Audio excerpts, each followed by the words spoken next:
اب اس میں آپ کو گنواتا ہوں یہ امتحانات کڑے کون کون سے امتحان ہیں جن سے انسان گزرتا ہے، جس کا میں نے کہا ہے کامل مرقع ہے حضرت ابراہیم علیہ السلام کی شخصیت۔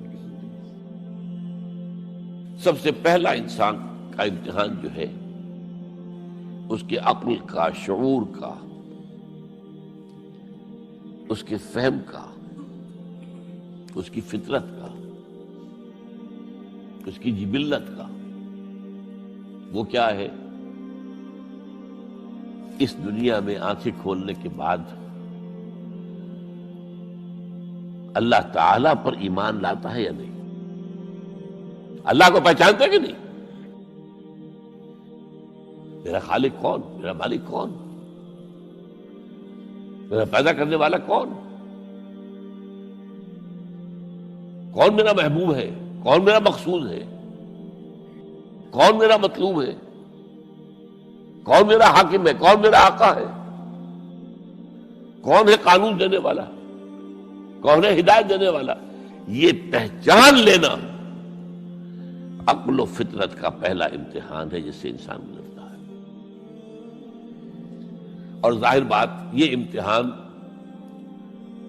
جتنا کسی ماحول میں گمراہی، شرک، کفر کے تہ برتہ اندھیرے ہوں گے اتنا ہی امتحان سخت ہوگا۔ آپ مسلمانوں کے ماحول میں رہ رہے ہیں تو ٹھیک ہے، مسلمان بھی اب دنیا پرست بن گئے ہیں یا جو بھی آپ کہیں، حقیقی مسلمان تو دیکھنے کو نہیں ملتا، پھر بھی بہرحال اسلام تو ہے نا یہاں۔ کسی نہ کسی دیکھو تو چیز کو تو اللہ یاد آ جاتا ہے، کبھی نہ کبھی تو کسی کی بات ہی دل میں اتر جاتی ہے، کوئی اللہ کا بندہ جو ہے خلوص و اخلاص سے کہتا ہے بات اور وہ آپ کے دل میں اتر جاتی۔ آپ ایسے معاشرے کا تصور کیجیے جہاں سرے سے ہدایت ہے ہی نہیں، کفر ہی کفر ہے، شرک ہی شرک ہے، باطل ہی باطل ہے، اس میں ایک شخص آنکھ کھولے اور پھر وہاں وہ خالق حقیقی کو پہچان لے، یہ ہے سب سے بڑی کامیابی۔ آپ کو معلوم ہے قرآن مجید میں سورہ انعام میں پورا قصہ بیان ہوا ہے۔ جس ماحول میں کہ حضرت ابراہیم نے آنکھ کھولی ہے وہ ماحول کون سا ہے؟ ہر طرح کا شرک وہاں پر انتہائی درجے میں موجود تھا۔ سورج اور چاند اور ستاروں کی پرستش، بتوں کی پرستش، اور سیاسی شرک۔ بادشاہ کہتا تھا میں خدا ہوں، نمرود جو دعویٰ تھا فرعون کا وہی اس کا تھا۔ کہیں سے کوئی توحید، کوئی اللہ کی بات، کوئی نیکی کی بات، کہیں کوئی روشنی، کوئی کرن اس معاشرے میں تھی؟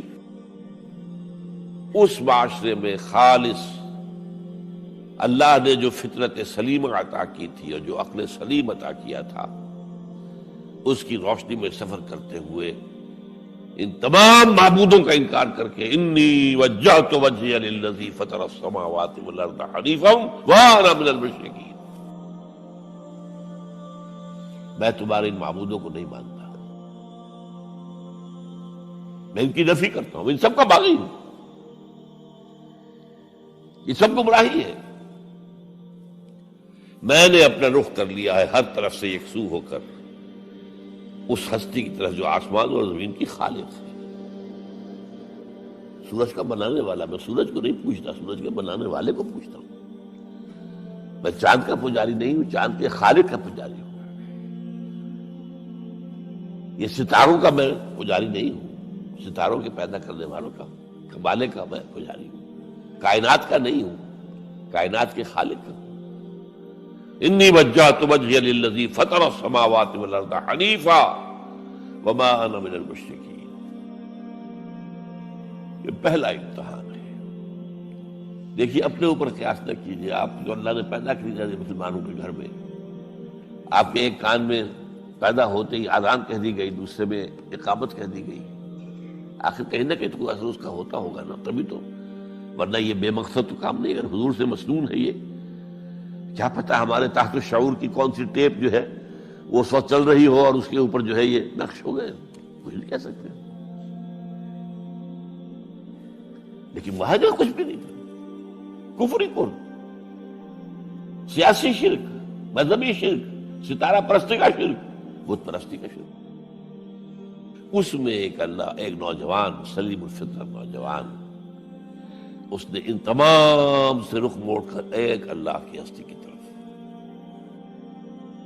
اب آپ سوچئے دوسرا امتحان آتا ہے۔ اب حق پر پہنچ تو گئے، حق پر کھڑے رہنا آسان نہیں ہے۔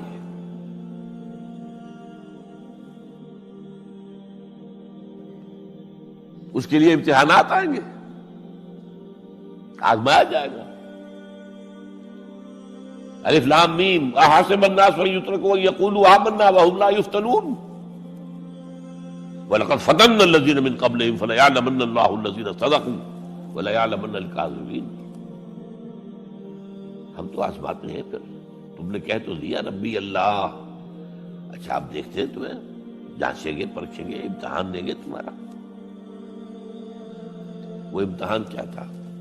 اسی کو کہا رسول حامیم سجدہ ان الذین قالوا ربنا اللہ ثم استقاموا، بے شک وہ لوگ جنہوں نے کہا ہمارا رب اللہ ہے اور پھر جم گئے۔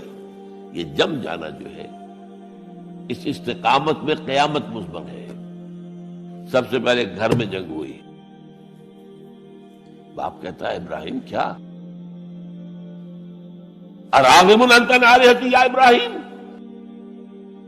اے ابراہیم یہ کیا تم میرے آلہہ، میرے جو معبود ہیں ان سے تم نے روگردانی کر دی ہے۔ اور ابراہیم سمجھا رہے ہیں یا ابت، ابا جان انی قد جانی من العلم ما لم یاتک فاتبعنی اہدک صراطا سویا۔ ابا جان میرے پاس وہ علم آیا ہے جو آپ کے پاس نہیں آیا، مجھے اللہ نے وحی کے ذریعے سے ہدایت کاملہ عطا کر دی ہے، تو آپ کو میری پیروی کرنی پڑے گی۔ دیکھیے بات الٹی ہو رہی ہے، وہ باپ ہے تم بیٹے ہو، وہ کہہ سکتا ہے میں نے اپنے یہ بال دھوپ میں سفید کیے، تم کل کے بچے، آج تم مجھ سے مانگ رہے ہو، مطالبہ کر رہے ہو۔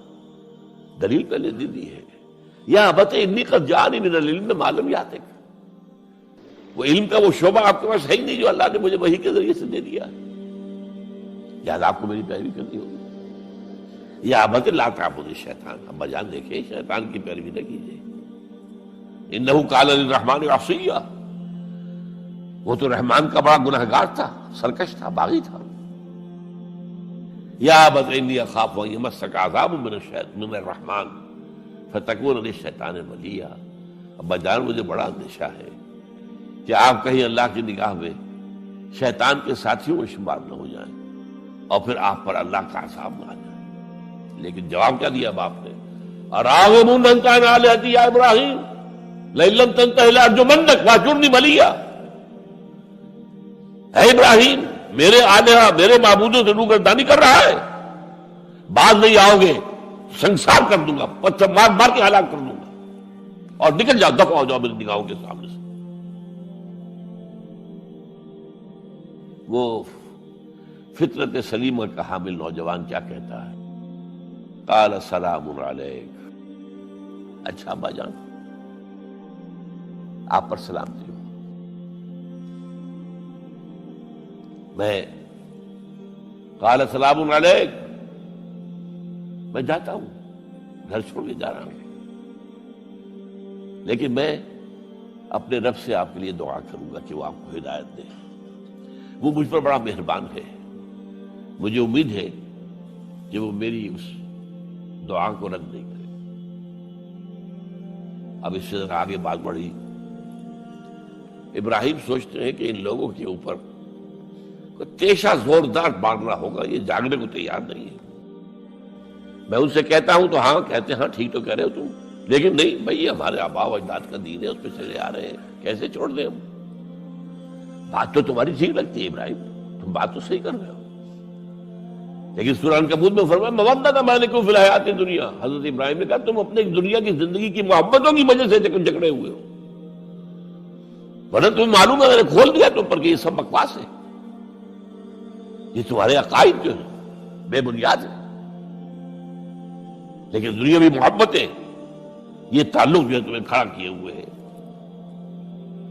جب انہوں نے دیکھا کہ ان پر اس اقبال کا شعر ہے کہ پھول کی پتی سے کٹ سکتا ہے ہیرے کا جگر، مرد ناداں پر کلام نرم و نازک بے اثر۔ مرد ناداں پر کلام نرم و نازک، اس کے اوپر تو وہ ہتھوڑا چلانا پڑتا ہے، وہ ہتھوڑا چلانے کی سوچی۔ ان کا کوئی تہوار آ رہا تھا جس میں جا کے باہر میدان میں جا کے کوئی پوجا کرنی تھی کسی خاص ستارے کی، اور پورا شہر خالی ہو جانا تھا۔ حضرت ابراہیم نے کہا میری طبیعت تو ٹھیک نہیں، میں تو آپ لوگوں کے ساتھ نہیں جاؤں گا، آپ جائیے۔ سب چلے گئے، پورا شہر خالی ہو گیا۔ اب انہوں نے ہاتھ میں ہتھوڑا لیا، وہ بت خانے میں گھس گئے اور سب بتوں کو توڑ کے چورا چورا کر دیا۔ لیکن طبیعت میں ایک عجیب قسم کا ایک مٹھاس والا مزاح تھا، تو اس ایک سب سے بڑے بت کو چھوڑ دیا اور اس کے کندھے پر وہ تیشہ رکھ دیا۔ اب جو وہ رات کو واپس آئے ہوں گے، آپ سوچئے ذرا، آج بھی ہندوستان کے شہر متھرا میں یا بنارس میں کہیں بتوں کے ساتھ کے کوئی حشر کر دے تو کیا قیامت آئے گی؟ کیا کیا؟ من فعل ھذا بآلہتنا، کون ہے وہ جس نے ہمارے معبودوں کا یہ حشر کیا ہے؟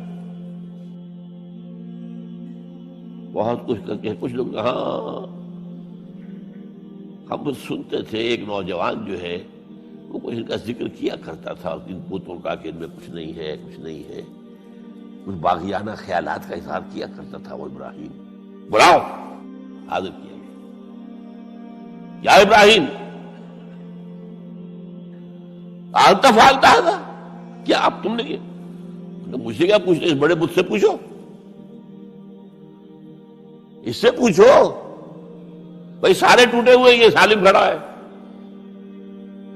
اور نمبر 2 جسے کہتے ہیں پولیس کی اصطلاح میں آلہ واردات، قتل کیا تھا تو کس چیز سے کیا تھا وہ بھی برآمد ہو گیا، وہ چھری بھی مل گئی ہے، اس پر خون کے دھبے بھی ہیں، اور آج تو آپ کو معلوم ہے کہ خون کے قطرے سے بھی پتہ چل جاتا ہے کہ کس کا خون تھا، جینیٹکس کے ذریعے سے۔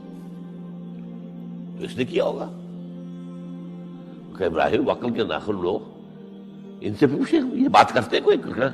اف لکم، تو ہے تم پر، تم پوچھتے ہو ان کو جو بات تک نہیں کر سکتے، جو اپنا دفاع نہیں کر سکتے، جو اپنے آپ کو بچا نہیں سکتے۔ ایک عام انسان بھی دفاع کرتا ہے اپنا۔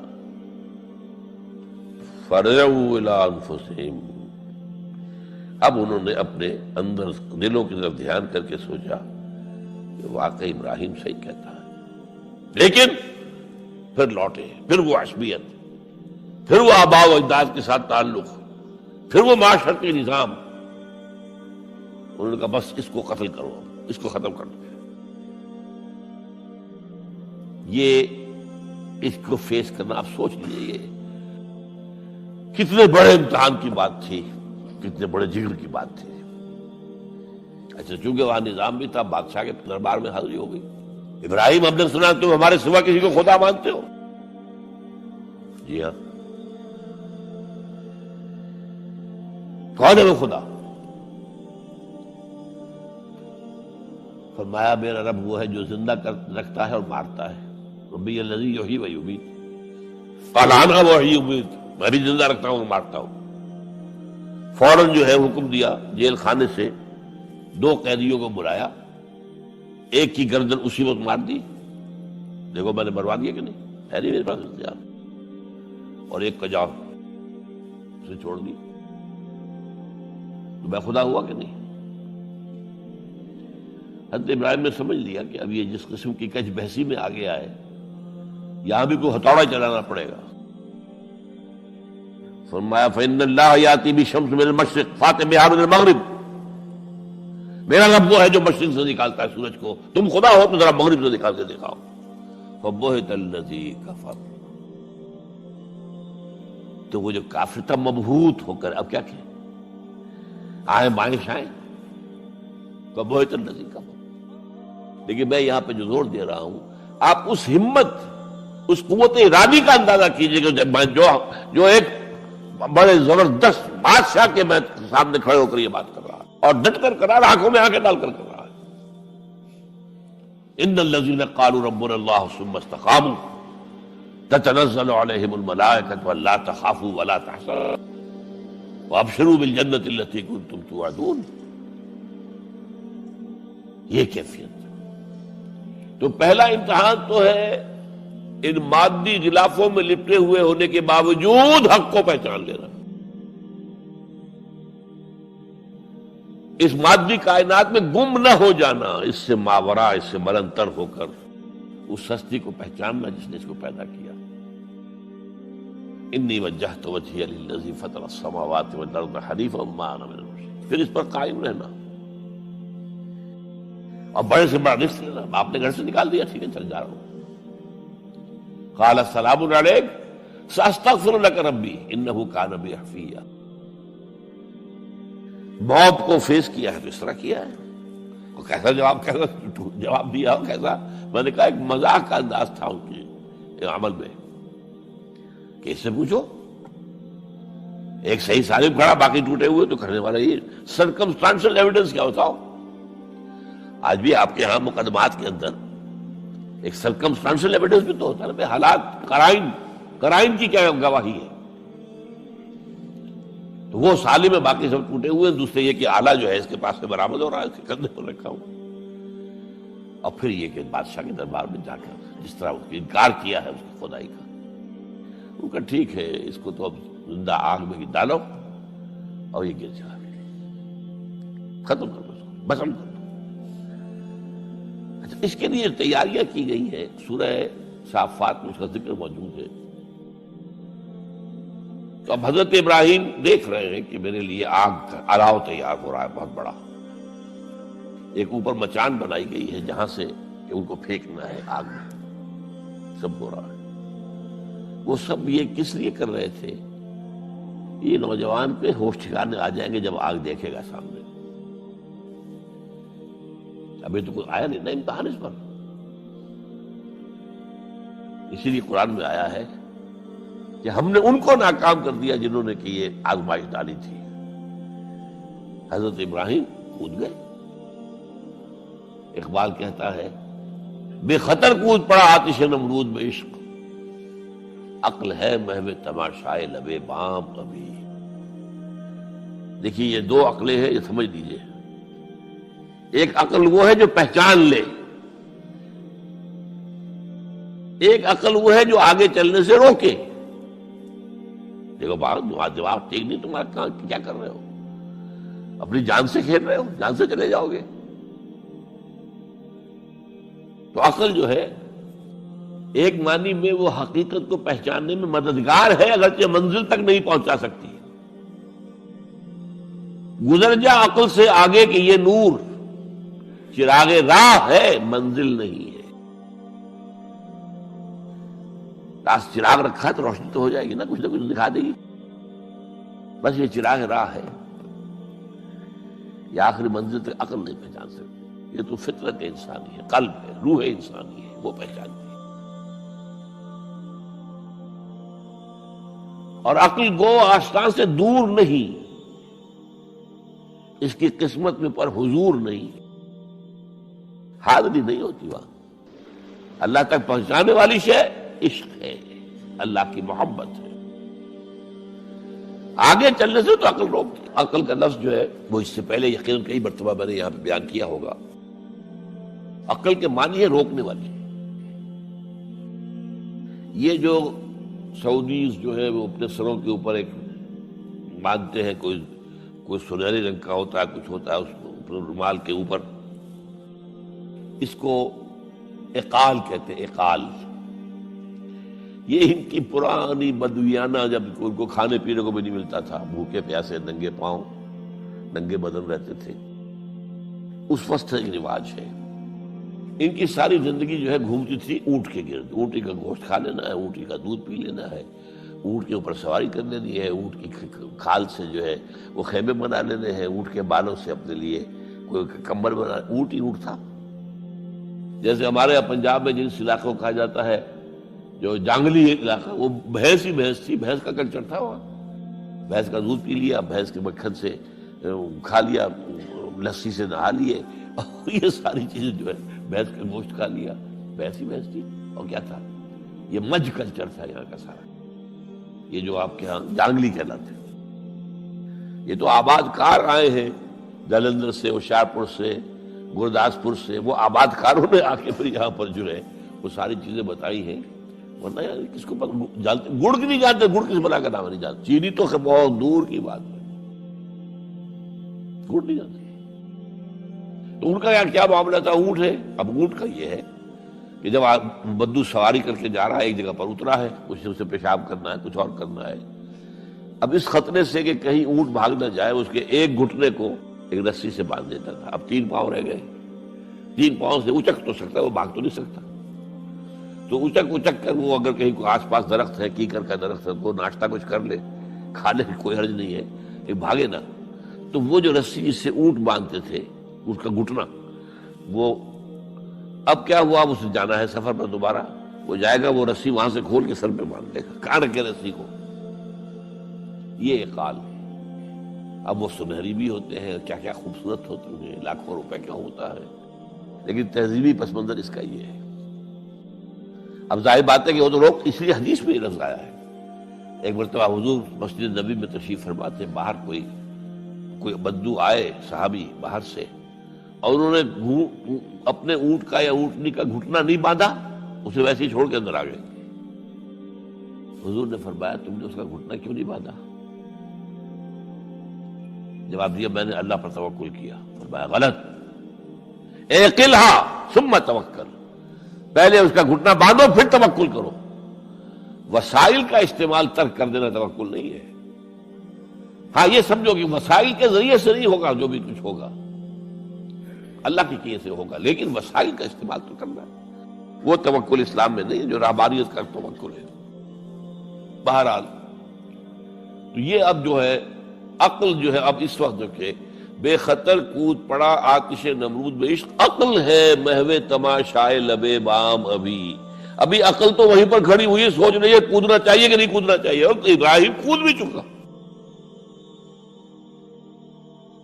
لوگ حیران رہے،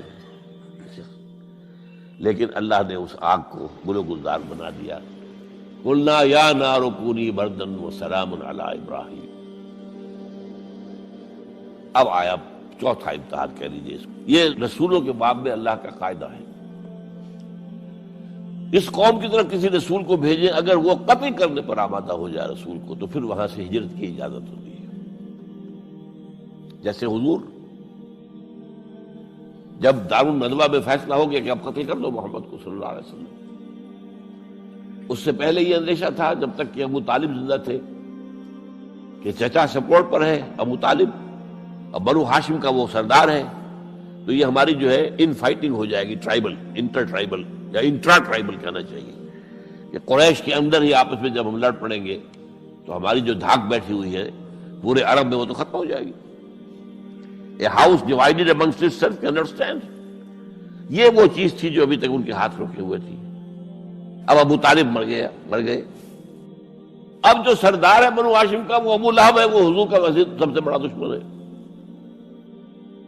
لہذا فیصلہ ہو گیا۔ تب آپ گئے ہیں طائف اور وہاں سے بھی ناکام آئے ہیں۔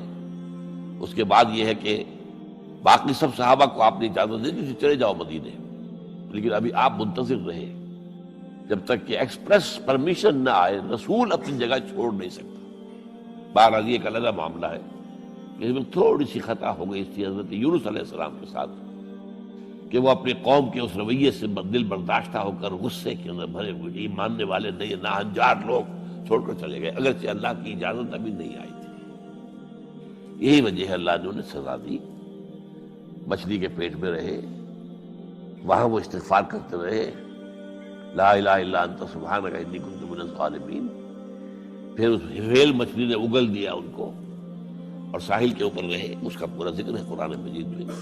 بہرحال تو یہ اب معاملہ آ گیا وطن کو چھوڑنے کا، لہذا ہجرت کی۔ اب ان قال انی ذاہب الی ربی سیہدین، ٹھیک ہے تم لوگوں کا حال یہ ہے، میں نے تمہیں ہر طرح سمجھایا، نرم بھی سمجھایا، گرم بھی سمجھایا، تمہارے اوپر ہتھوڑے بھی برسائے اور پھول بھی برسائے، تم کسی طرح ماننے والے نہیں ہو، اب تم میری جان کے دشمن بن گئے ہو، تو ٹھیک ہے پھر میں جاتا ہوں۔ انی ذاہب الی ربی سیہدین، رب ہب لی من الصالحین۔ ایک دعا اور نکل آئی اس وقت سے، اے اللہ مجھے صالح اولاد عطا فرما۔ 80 برس سے تجاوز ہو چکی تھی عمر، اولاد نہیں تھی۔ آپ کے اپنے خاندان سے تھی جو اہلیہ تھی سارہ رضی اللہ تعالی عنہ، بانجھ نہیں ہے، اولاد نہیں ہوئی، اللہ کی مرضی۔ بہرحال حضرت ابراہیم کے ساتھ ہجرت کرنے والوں میں حضرت سارہ بھی تھی آپ کی اہلیہ، حضرت لوط بھی تھے آپ کے بھتیجے، اور حضرت لوط کی اہلیہ بھی تھی۔ یہ اہلیہ جو ہے لوط کی، یہ مومنہ تھی، یہ ساتھ انہوں نے ہجرت کی ہے۔ بعد میں جب انہیں اللہ تعالیٰ کے حکم سے حضرت ابراہیم نے بھیج دیا سدوم اور عامورہ کی بستیوں کی طرف، تو وہاں شاید معلوم ہوتا کوئی اور شادی کی ہے، وہ کافرہ رہی، اور اس نے جو ہے حضرت لوط کے ساتھ جو ہے خیانت کا معاملہ کیا، وہ ایک علیحدہ معاملہ ہے۔ بہرحال اس وقت جو دعا کی رب ہب لی من الصالحین، اس کے جواب میں اللہ نے فوراً ہم نے اسے ایک غلام فبشرناہ بغلام حلیم، ہم نے انہیں بشارت دے دی ایک بہت ہی بردبار، حلیم الطبع، متحمل مزاج بیٹے کی۔ یہ اسماعیل کی تعریف ہے، نوٹ کر لیجیے گا۔ دوسرے بیٹے ہوئے حضرت سارہ کے بعد میں، ان کو کہا گیا ہے غلام علیم، عالم۔ حضرت اسماعیل کے لیے کہا گیا ہے غلام حلیم، بہت بڑے حلیم، متحمل مزاج، بہت بادشاہ۔ اس کا بھی تھوڑی سی داستان بیان کر دوں۔ حضرت سارہ کہاں کہ یہاں اولاد نہیں تھی، حضرت ابراہیم ہجرت کر کے آئے تھے، کہاں سے پیدا کہاں ہوئے تھے؟ شہر ار، یہ جو عراق کا اس وقت کا سب سے بڑا شہر تھا، صدر مقام تھا، وہاں پیدا ہوئے تھے۔ وہاں سے ہجرت کر کے کہاں آئے؟ شام میں علاقہ، خاص طور پر فلسطین کا جو ہے کنعان، یہاں آ کر آپ نے ڈیرہ اپنا جما لیا۔ اور اس کے قریب میں ہی 2 بستیاں تھیں جہاں پر کہ وہ سوڈومی والا معاملہ جو ہے آپ کو معلوم ہے، بدترین جو ہے گندگی تھی ان کے اندر، جہاں حضرت لوط علیہ السلام کو بھیجا۔ پھر انہوں نے ایک سفر کیا مصر کا، اس کی وجہ بھی سمجھ لیجئے۔ مصر میں اس وقت جو خاندان حکمران تھا وہ عرب تھا اصلا، وہ مصری نہیں تھے، وہ فرائضہ نہیں تھے، وہ مصر کے تھے، عرب سے آ کر لوگوں نے قبضہ کیا۔ تو حضرت ابراہیم وہاں گئے، وہاں ان کی بڑی پذیرائی ہوئی۔ ایک حادثہ سا بھی ہوا کہ یہ اندیشہ تھا کہ کہیں حضرت سارہ بہت خوبصورت تھی، تو کوئی بادشاہ جو ہے، وہ بادشاہوں کے اپنے انداز ہوتے ہیں، تو کوئی جو ہے کوئی غلط حرکت نہ کرے۔ تو کہا کہ سارہ سے کہا کہ میں جب یہ مجھ سے پوچھے گا یہ کون ہے تو میں کہہ دوں گا میری بہن ہے، نہیں میں کہوں بیوی تو پھر تو وہ کہے گا ٹھیک ہے پھر یہ اب میں لیتا ہوں اس کو، بہن ہے۔ بہرحال اس میں جو بھی ہوا، اللہ تعالیٰ نے حضرت سارہ کی عزت بھی بچائی۔ وہ معجزہ دیکھا حضرت ابراہیم کی طرف سے جو اللہ نے پیش کیا، جیسے حضرت سارہ کو مصر کے بادشاہ کی اس غلط نیت سے بچائے رکھا۔ پھر اس شخص نے جو ہے اپنی بیٹی ہاجرہ یہ خدمت میں پیش کی۔ یہ ہاجرہ کنیز نہیں تھی، یہ اصل میں یہودیوں نے مشہور کر دیا ہے۔ یہودی کہتے ہیں کہ اصل بیوی تو تھی حضرت سارہ، اور سارہ کے ہاں اولاد بعد میں ہوئی ہے، وہ ہے اسحاق کے بیٹے ہیں یعقوب کی اولاد ہم ہیں، تو اصل تو ابراہیم کی اولاد ہم ہیں۔ ہاجرہ جو ہے تو کنیز تھی، لوڈی تھی، لہذا اس کی وہ عزت ہی نہیں، اسماعیل تو وہ عزت ہی نہیں، اسماعیل کا وہ مقام ہی نہیں۔ یہ یہودیوں کا قول ہے، لیکن وہ اصل میں کنیز نہیں تھی، وہ بیٹی تھی، شہزادی تھی۔ بلکہ تاریخ نے اپنے آپ کو پھر دہرایا ہے کئی ہزار سال بعد۔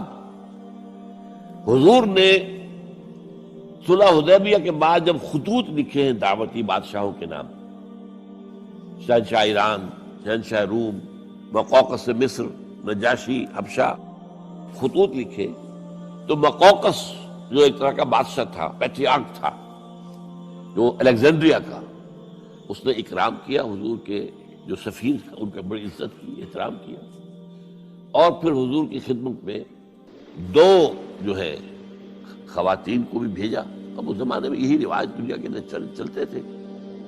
اور یہ گھوڑا بھیجا دلدل، وہ جو حضور صلی اللہ علیہ وسلم کا بہترین گھوڑا تھا.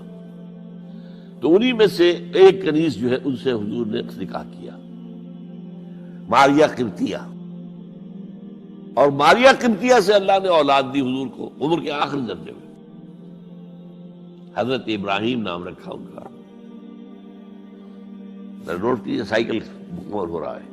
ابراہیم گئے تھے مصر، وہاں سے ہاجرہ آئی اور اس سے اسماعیل ہوئے، اسماعیل سے یہ ساری نسل چلی، محمد پیدا ہوئے. محمد کے نکاح میں پھر مصر سے آئی ہوئی ایک خاتون آئی ہے ماریہ قبطیہ، ان سے جو پیدا ہوئے ان کا نام ابراہیم رکھا. تو یہ گویا کہ یہ ایک عجیب سائیکل ہے. بہرحال لیکن جب حضرت سارہ نے دیکھا کہ میرے ہاں تو اولاد نہیں ہو رہی، تو حضرت ابراہیم سے کہا کہ میں آپ ہاجرہ کے ساتھ آپ جو ہے زر و شوکت کا معاملہ قائم کر لیجئے، تو اللہ آپ کو ان کے ذریعے سے اولاد دے دے. مجھے تو امید نہیں ہے کہ میرے ہاں اولاد ہو. تو اس پر حضرت ابراہیم نے ان کے ساتھ وہ رشتہ قائم کیا اور اللہ نے اسماعیل جیسا بیٹا دے دیا. اب اللہ تعالیٰ نے حکم دیا ہاجرہ اور اپنے اس بیٹے کو لے جاؤ اور جاؤ وہاں بواد غیر ذی زرع، جاؤ وہاں حجاز کی اس وادی کے اندر، وادی غیر ذی زرع، وہاں ان کو چھوڑو. اب یہ امتحان دیکھیے، توکل کا امتحان. حضرت ابراہیم لے آئے، کوئی متنفس نہیں، کوئی گھاس تک پیدا نہیں ہو رہی. کوئی درخت کا ہونا تو اور بڑی بات ہے کہ کھجور کا درخت ہو یا کوئی اور درخت ہو. پانی نہیں، پانی کا ایک مشکیزہ تھا ابراہیم کے پاس، وہ چھوڑ دیا.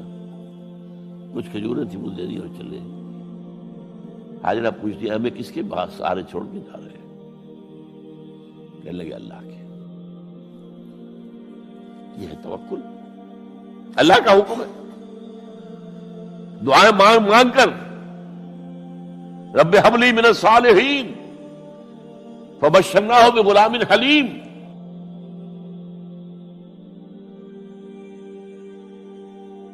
اب وہ بچہ آتے رہتے تھے، چکر لگاتے تھے. فلما بلغ معہ السعی، جب وہ بچہ اسماعیل ان کے ساتھ بھاگنے دوڑنے کے قابل ہو گیا، کاموں میں ہاتھ بٹا رہا ہے، 13 برس کی عمر ہو گئی ہے، نوجوان. اب اندازہ کیجئے 100 برس کی عمر، بوڑھا آدمی، اولاد اب تک ہوئی نہیں تھی. یہ ایک اولاد مانگ مانگ کر دعا سے اللہ سے لی ہے. اب آخری امتحان آتا، اس سے آگے کوئی امتحان نہیں. اس بوڑھے شخص کی نخل تمنا ہری ہو رہی تھی اپنے بیٹے کو دیکھ کر. فلما بلغ معه السعي قال يا بني اني ارى في المنام اني اذبحك فانظر ماذا ترى. کہتے ہیں حضرت ابراہیم بیٹے، میں مسلسل دیکھ رہا ہوں خواب میں کہ میں تمہیں ذبح کر رہا ہوں. تو دیکھو غور کرو تمہاری رائے کیا ہے. نبی کا خواب بھی وہی ہوتا ہے، اس میں کوئی شیطنت جو ہے، کوئی شیاطین جن و انس کی کوئی مداخلت نہیں ہو سکتی. پھر یہ کہ پے بپے 3 دن یا بنی انی اری فی المنام انی اذبحک فانظر ماذا تری. اب جواب سنیے، وہ حلیم. یا ابت افعل ما تؤمر ستجدنی انشاءاللہ من الصابرین. ابا جان کر گزریے جو آپ کو حکم ہو رہا ہے. تومر ابرتا نہیں، تومر حکم ہو رہا ہے. جب 3 دفعہ آپ کو یہ حکم ہو گیا اللہ کی طرف سے تو پھر دیر کائے پہ. یا ابت افعل ما تؤمر ستجدنی انشاءاللہ من الصابرین. آپ مجھے انشاءاللہ صابر پائیں گے. یہ وہ صابر اور حلیم ہونے کی شان ہے، جان دینے کے لیے تیار. اب یہاں بھی دیکھیے کہ یہودیوں نے اتنی تحریفیں کی ہیں. وہ ذبیح اللہ حضرت اسحاق کو کہتے ہیں. یہ بعد میں حضرت اسحاق پیدا ہوئے، 13 سال بعد، 100 برس کی عمر تھی حضرت ابراہیم کی تب ہوئی. اب وہ کہتے ہیں کہ ذبیح اللہ جو ہے وہ اسحاق ہے. اسماعیل تھے۔ مروا پہاڑی، جو مروا اور یہ موریا، وہاں پر بھی انہوں نے ایک پہاڑی کا نام رکھ دیا مروا۔ وہ کہتے ہیں یہاں پر اسحاق کو ابراہیم نے ذبح کرنے کی کوشش کی، سب بکواس۔ ایک بڑی عمدہ کتاب مولانا فراہی رحمۃ اللہ علیہ کی تھی، عربی، پھر اس کا ترجمہ ہوا، الرأی الصحیح فی من هو الذبیح۔ عربی میں کتاب تھی کہ ذبیح کون تھا، اسماعیل یا اسحاق، اس کے بارے میں صحیح رائے کیا ہے، یہ اس کتاب کا موضوع ہے۔ تو انہوں نے تورات کے حوالے سے ثابت کیا ہے۔ اصل میں ہوتا کیا ہے، چور لاکھ چیزیں چھپا بھی جائے اپنی تو کہیں نہ کہیں کلو چھوڑ جاتا ہے۔ آخر تفتیش ہوتی ہے، پولیس والے بھی جانتے ہیں کہیں نہ کہیں سے کوئی نہ کوئی کلو جو ہے، اب ساری چیزوں کو سمیٹنا مشکل ہوتا ہے اس کے لیے، تو اس کے اندر وہاں کلو موجود ہے، اسحاق اس کے اندر، تورات کے اندر، جس سے ثابت ہوتا ہے، انہوں نے ثابت کیا۔ الرأی الصحیح فی من هو الذبیح، اس کا میں نے ترجمہ شائع کیا تھا جب میں نے ابتدا کی ہے لاہور میں آ کر اپنے کام کی 1965 میں، تو دارالاشاعت الاسلامیہ میں نے قائم کیا تھا، اپنا ایک دارالاشاعت پبلشنگ ہاؤس، اس سے وہ کتاب شائع کی تھی۔ اب بھی وہ چھپتی ہے، اب وہ اور پبلشر ہیں ان کے، وہ چھاپ رہے ہیں۔ بہرحال تو حضرت اسماعیل جو ہے وہ ذبیح اللہ ہے، اللہ نے جب لٹا دیا، فلما اسلما وتلہ للجبین۔ اب یہاں پر ذرا نوٹ کیجئے، اسلما، جب دونوں نے اسلام کا مظاہرہ کیا، وہ جو میں نے کہا تسلیم، سر تسلیم خم ہے جو مزاج یار میں آئے۔ بوڑھا باپ چھری لے کر تیار ہو گیا ہے، اور جوان بیٹا گردن ڈال کر بس صرف ایک احتیاط کی ہے کہ پیشانی کے بل لٹایا ہے تاکہ چہرہ سامنے نہ رہے، اتنی بات۔ چھری چلاتے ہوئے چہرہ اوندا بولتا، لہو للجبین، پیشانی کے بل انہوں نے لٹا دیا اور پھر چھری چلائی۔ لیکن اللہ نے پکار کر کہا، یا ابراہیم قد صدقت الرؤیا انا کذالک نجزی المحسنین۔ اے ابراہیم بس تم نے اپنا خواب پورا کر دیا۔ میں نے آج سے بہت پہلے مضمون لکھا تھا اس پر، تو میں نے کہا تھا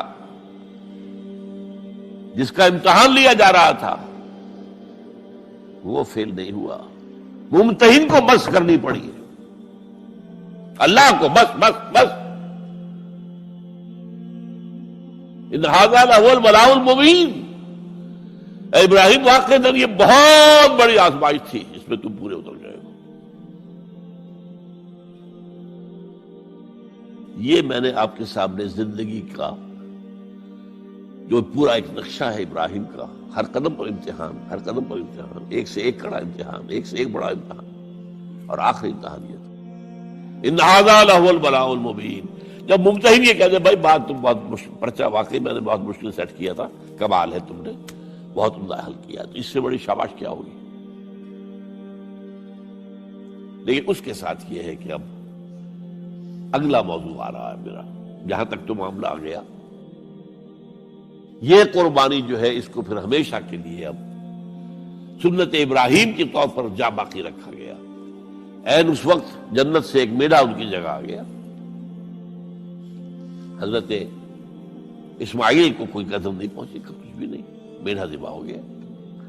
اور وہ قربانی ہے جو آج پوری دنیا میں اس وقت سے لے کر ترکنا علیہ فی الآخرین، ہم نے اس کی یہ یاد ہے، یہ قربانیاں جو آپ دیں گے یہ کیا ہے؟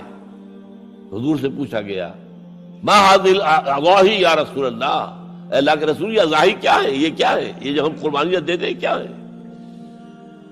قال سنت ابیکم ابراہیم، یہ تمہارے باپ ابراہیم کی سنت ہے۔ اس کو زندہ رکھا ہے اللہ نے، ان کی اس امتحان کی کامیابی کو، اس کا جشن منایا جا رہا ہے ہر سال، لاکھوں کا، کروڑوں جانور جو ہے اللہ کے نام پر ذبح ہو رہے ہیں۔